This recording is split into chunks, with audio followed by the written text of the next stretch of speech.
Welcome back to the channel. Today we're going to be talking about all the cameras that I've ever loved. I don't really know the parallel between this and that movie. I think it's a movie. I'm not trying to pretend like I haven't seen it. I've seen the first one, but I will say not of my own volition. Basically, I just wrapped up a recap video of the last 5 years for the first client I've ever had. It's a really amazing group of individuals that started with a team of 2 barbershop in Surrey, BC. And I had the pleasure of documenting and just being there, I guess, with my camera in the very beginning stages. And basically this 5-year recap, it shows many different videos that I filmed for them throughout the years. And it also made me realize how much of a camera addiction I have. Like, I think it would be safe to say that every video I filmed for them was with a new setup. So basically I thought it'd just be interesting to go through the video with you and point out what cameras, what footage, and my thoughts, like quick little reviews, I guess, or the lasting impressions that I have of each camera that I used. Unfortunately, for copyright reasons, I'm not going to be able to play the audio from this video, but if you do want to watch it, link in the bio description. Wow. Links to everything, as always, will be in the description. And okay, so let's start this video. It starts with a screen recording on my iPhone. Wish I knew how to do After Effects, but yeah. Some photos, not taken by me, of it being built. And then boom, they're open for business.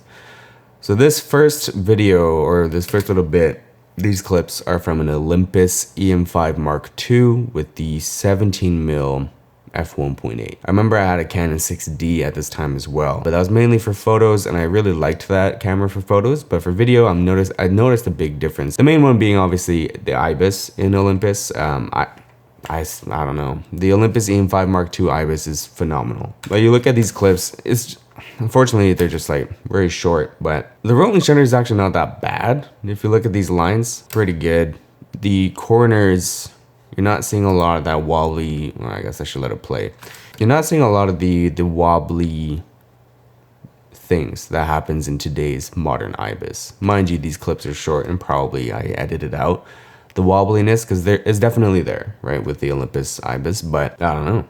These clips look pretty good to me. I don't think there's definitely not a log profile or anything like that, and I had no idea what I was doing. So I think this is probably manual exposure and like the standard profile. A lot of digital sharpening going on, but overall, I really like this camera.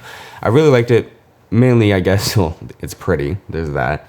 The IBIS made things a lot easier for me as a beginner. And it's weird, but the IBIS back then, I made a video about this, but I think IBIS is getting worse. The IBIS in the Olympus EM5 Mark II was very good, I think. It wasn't as wobbly as some systems are today. The other thing with this camera, it's so small. Like, it's very smaller than my FX3, smaller than the A7C, I think, I want to believe. Very lightweight, very easy to bring around with you because it looks like a touristy camera. To me, it's a very, very special camera because I filmed some very very private moments with this. I had to go down to San Jose with my mom to visit my grandma who was battling cancer, and they basically, long story short, they found it too late though, so it wasn't really battling, it was more just so like, okay.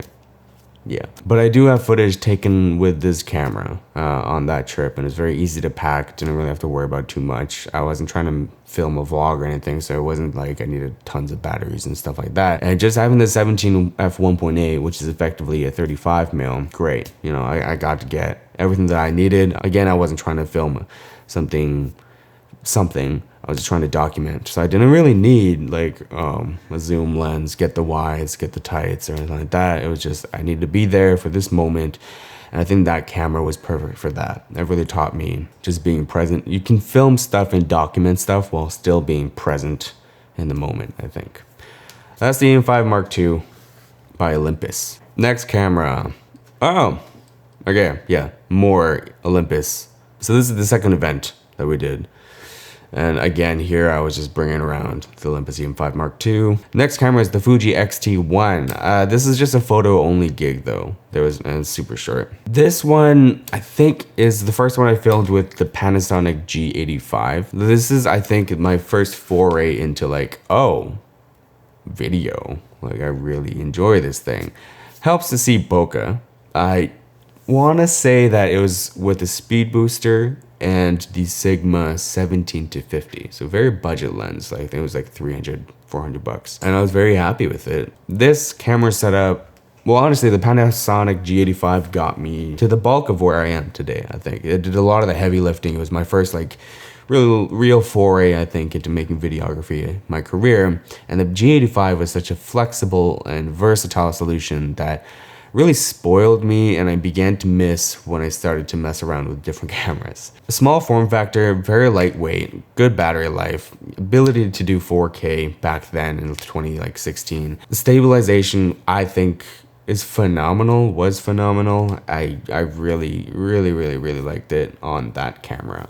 But the colors I wasn't a big fan of. And you can see here, I also can't expose or I guess, yeah, the dynamic range is not the best, right? So what can you do? You can get better at lighting. These photos were not by me. Right, so this is faded 2017. I think I had rented a lens for this event, actually. It could be the Sigma 18-35.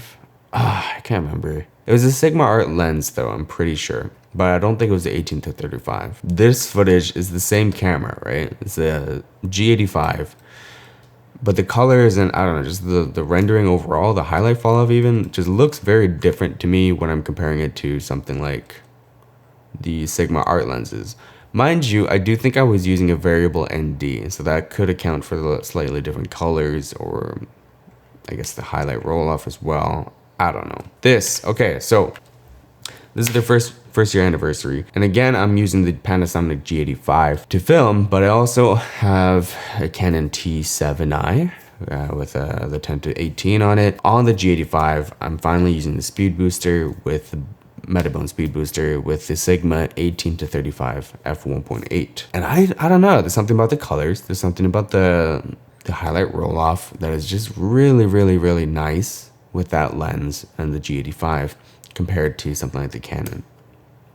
Mind you, I didn't really know what I'm doing. I tried to color match them as best as I can too, so maybe the differences won't be as pronounced.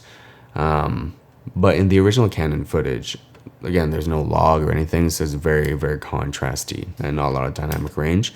Whereas the G85 had Cine-like D, which is like their version of a flat profile. Man, it was a nice combination. I really liked that combo. You can get it effectively down to f1.2 for like gathering, so super nice. All these shots too, like no gimbal, is just all handheld. So these shots in the shop, they just opened up their second floor, that's why. I wish I had more footage to show you, but super smooth. Like, it was so easy to get these fake gimbal shots with the G85. It was just bless.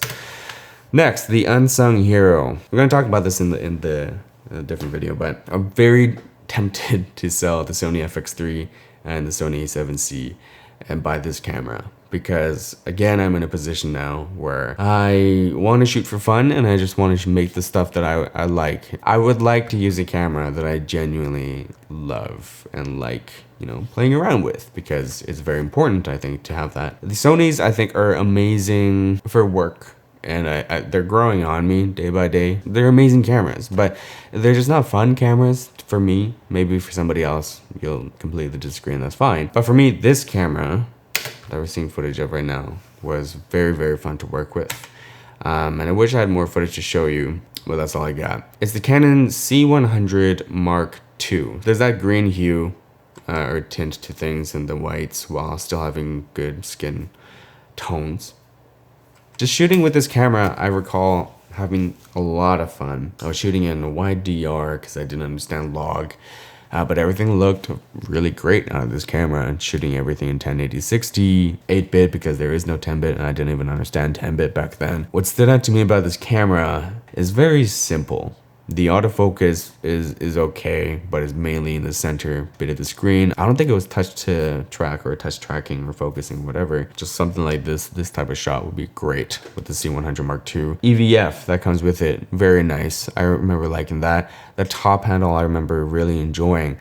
I think there was a record button on the top handle. With my Blackmagic, I hated having that top handle and having to like reach around, press the record button. With my FX3, the same thing. I just hate the top handle, period. But also, you know, we want to record, I have to reach over and press on the body. With the C100 Mark II, it's literally just like use your thumb, record, stop, Of course, stop. They don't have that on the C200, which is why I think I enjoyed that camera a little bit less. I'll see if I can find some more footage, but I really, really enjoyed it. Okay, so see, if you compare, before we had that footage from Faded 2017, and that was the Sigma Art with the G85. You just see how soft everything looks. I don't know. I just think it's a much smoother image. Now we get to 2018 and we go back to this event with this barbershop. And it's just, the footage is shot on a Sony A7R III. There's a little bit of Fuji X-T4 in there, a little bit of Sony A7 II in there as well. But mostly, yeah, it's the R3. Something about the colors, something about the highlight roll off. Obviously, at this point, I did not know anything about grading or anything like that. Also with exposing, everything was just like no external monitor, very stripped down. It looks fine, I guess. It was with the 16-35 f4 from Sony. I'm just not a big fan of the look overall. Fun video though. These are all photos. This wasn't me. Okay, this is the Canon 5D Mark IV. Again, I have a problem, I know. This is actually, in hindsight, a really nice camera to work with. At the time, there was a lot of gripes that I had, like the lack of IBIS, obviously, not really good stabilization, lack of features, blah, blah, blah, the typical Canon stuff. But looking back, I actually really like this footage. There's something a little bit more organic about it. I was using the 24-105 f4. Actually, I think that was the main problem that I had. There's not a lot of lens selection when you take away stabilization for handheld filming, right? Unless you go with a heavier rig, which is obviously a different conversation. But yeah, really nice. I don't know. I like this footage. And nothing special, like 1080p, something like that. Okay, so I wasn't here for this video. Actually, I wasn't here for main. Ooh, but I just want to shout out. So one of the barbers, this is all Sony footage. One of the barbers at 80s got into, is pursuing filmmaking, proper filmmaking now. And he's filming, this little piece was filmed on the Blackmagic Ursa Mini, I want to say. But man, and he really cares about our lighting and grading. So yeah, man, everything looks good. Props to you. The colors look amazing. You can really, it stands out, right, to DSLR footage. Because even his Sony stuff compared to his Blackmagic stuff, different. This is the Fuji X-T4, just 2 cameo clips. So I can't really comment on it too much. This is shot into a mirror, which is why it's so blurry, but 56mm f1.2 from Fuji with a Pro Mist on it. I noticed the second I put a Pro Mist onto that lens though in the Fuji X-T4, it looks, I don't know, like it's really grainy and just not the best look, but I didn't notice that with any other combination of lenses and filters. What's next?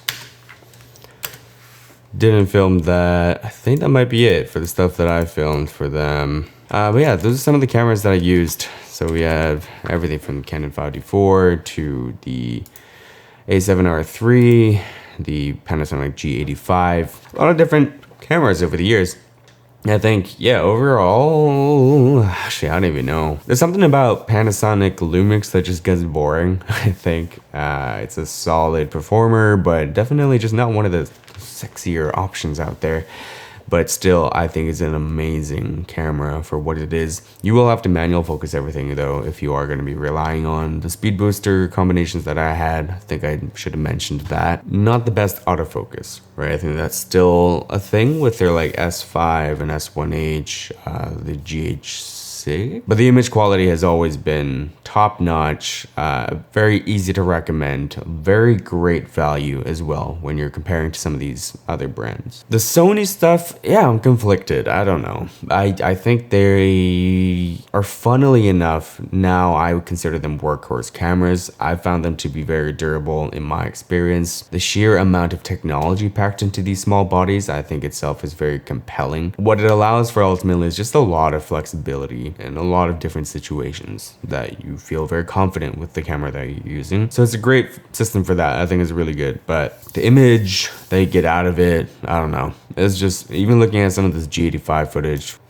is different, right? It's just a little bit different. It's hard to put my finger on why, but yeah, I don't know. But that's not to say that you can't get good stuff with the Sony cameras. Like right now, I think I have a much better understanding of actually color correction and color grading, that I can get really nice results out of Sony cameras. But I don't know, it's also just the whole experience, right? I think is very important. And I really enjoy the shooting experience for the Blackmagic Pocket 4K and the Canon C100 Mark II in the context of just using the camera to capture something. If it's something like a high stakes gig where I need to be absolutely sure that I'm going to capture certain footage, then yeah, some tools are just better suited for other things, right? Like manual focus only Pocket 4K with a speed booster and Canon FD glass will not be the prime setup for some things. Like Sony, I can just see it being used very well and very suited, well adapted to various different shooting scenarios, versus something like the Pocket 4K is a little bit more limited. But yeah, that's it for this video. Let me know if you have any questions about any of the cameras that we talked about, the lenses. I think I've covered everything, but again, not very planned and very loose. So hope your truck. Have a wonderful day. Be healthy. Bye.